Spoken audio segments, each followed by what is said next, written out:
एके ठिकाणी महाराजांनी वर्णन केलं. ज्ञानोबाला सांगतात, जरी परमात्मा ऐसे जे वस्तू असे ना ते जया दिसे आणि म्हणजे परमार्थातली वस्तू मिळाली की इच्छा संपते आणि प्रपंचातली वस्तू मिळाली की इच्छा वाढत जाते आणि परमार्थातली वस्तू मिळाली की संपते आणि अशा निरपेक्ष भावनेतून तुकाराम महाराजांचा प्रवास चालू आहे. त्या तुकाराम महाराजांकडे एक व्यक्ती गेला आणि म्हणाला, महाराज तुमच्या जीवनामध्ये अनंत संकट असताना दुःख असताना तुम्ही आनंदी काय, प्रसन्न काय, याचं नेमकं कारण काय? महाराजांनी सांगितलं की माझ्या जीवनामध्ये आज संतांची भेट झाली, त्याच्यामुळे माझा काळ वेळ दिवस धन्य आहे. आपण गत पाहिजे तर धन्य काळ संत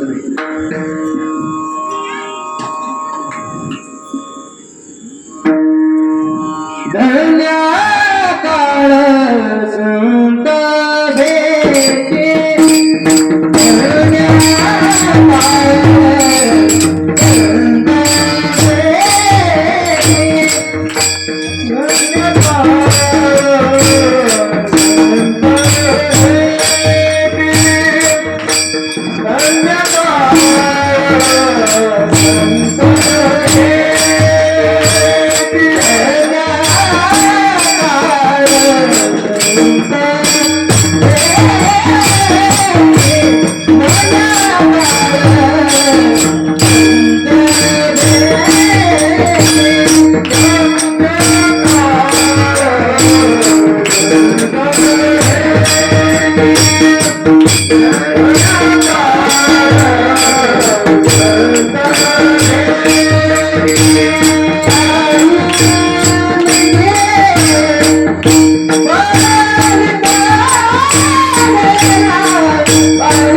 संदेहाची सुटली वाटी जायब कोटी शीतळ.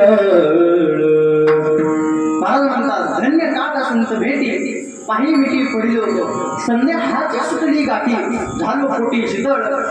आता बघा तुम्ही दुसऱ्या चरणामध्ये पाहायचं म्हटलं तर एक गाठ शब्द आला, त्याच्यावरती थोडं सांगून पुढे जातो. बघा तुम्ही त्याच्यात गाठ शब्द आला. आता गाठीचा विचार करायचा म्हटलं तर वेगवेगळ्या प्रकारची गाठी आहे. चित्ताची गाठ आहे, त्रिगुणांची गाठ आहे, विकल्पाची गाठ आहे, विकारांची गाठ आहे, प्रारब्धाची गाठ आहे, संशयाची गाठ आहे, अशा बरेच प्रकारचे गाठी आहेत. परंतु याच्यात एकही गाठ माहीत नसली तर लग्नाची तरी काय गाठ आहे. त्याच्यामुळे त्या गाठीला मात्र विसरून जमत नाही. अशा बरेच प्रकारच्या गाठी आहेत. पण काय झालं, एके दिवशी गोकुळामध्ये जी सर्व गोपिका होत्या त्या गोपिकांनी भगवान श्रीकृष्णाला विचारलं, अरे कृष्णा म्हणते आम्ही तुझ्यावरती एवढं प्रेम करतो, इतकं प्रेम करतो तरी सुद्धा तो आम्हाला जवळ करत नाही. परंतु त्या बासुरीला मात्र तो हातामध्ये का सोडत, याचं नेमकं कारण काय? त्याचं कारण काय?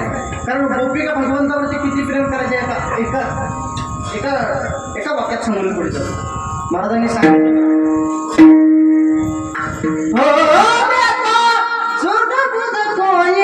तेरे प्यार में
महाराजांनी वर्णन केलं, तुम तो सुध बुध कोई तेरे प्यार में, मैं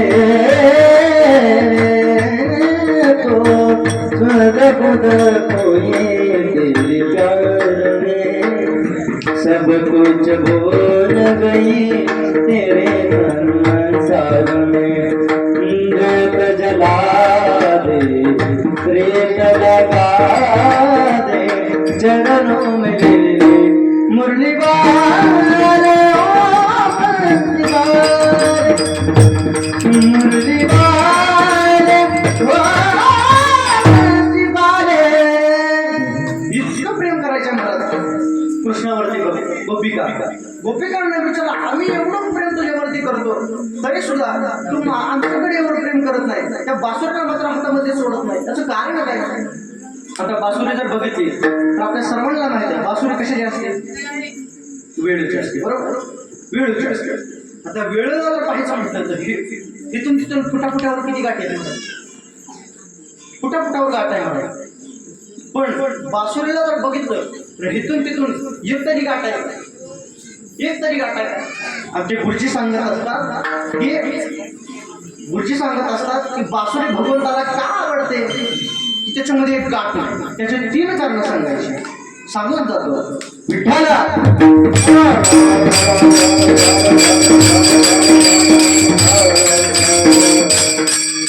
त्याच्यातलं पहिलं कारण असं आहे, बासुरी जर पाहिली त्याच्यात इथून तिथून कोणत्याही पद्धतीची गाठ नाही, म्हणजे भगवंताला मामांना जर पाहायचं म्हटलं तर कोणती माणसं आवडतात ज्यांच्या चित्तामध्ये कोणत्याही पद्धतीची गाठ नाही, ती माणसं मामांना आवडतात, ती माणसं भगवंताला आवडतात. पहिलं कारण हे पहिलं कारण झालं.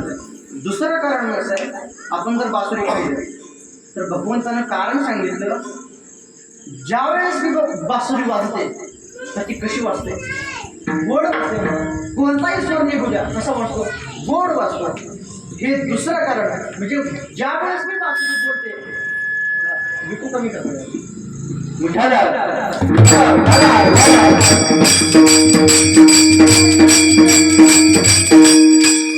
बघा तुम्ही. दुसरं कारण असं सांगितलं की बासुरी ज्या वेळेस मी वाजते त्यावेळेस गोडच वाजते, हे दुसरं कारण.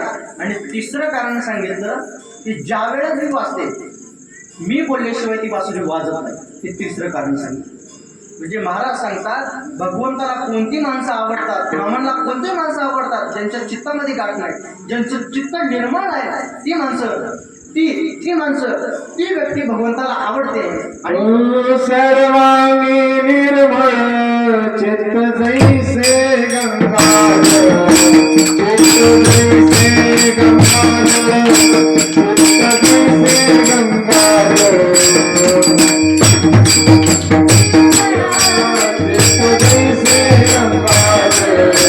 चित्त जैसे गंगा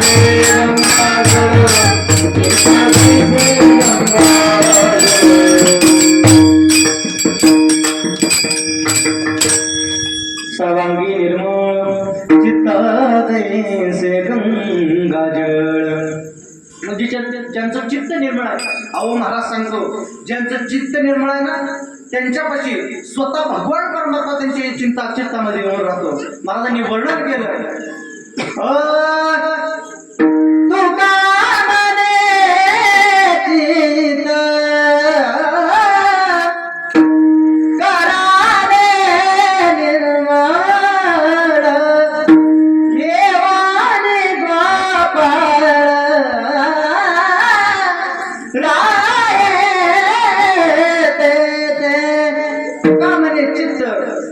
करावे निर्मळ येऊन गोपाळ राहते ते. म्हणजे पाहायचं म्हटलं तर ज्यांचं चित्त निर्मळ आहे त्यांच्या चित्तामध्ये भगवान परमात्मा स्वतः येऊन राहतो.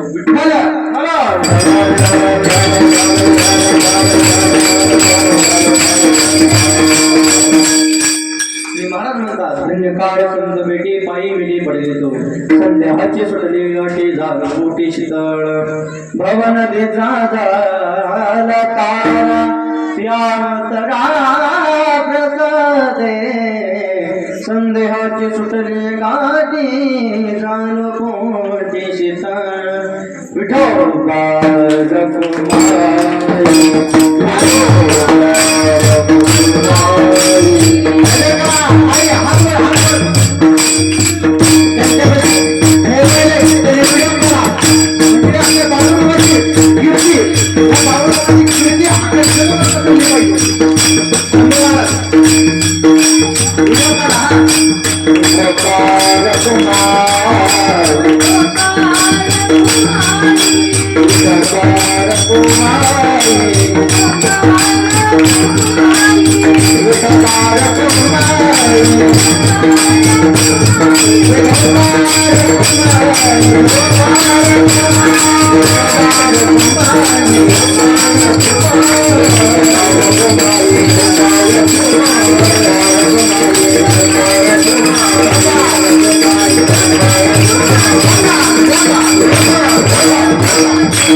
धन्यवाद संत बेटी पाणी विधी पडले तो नाही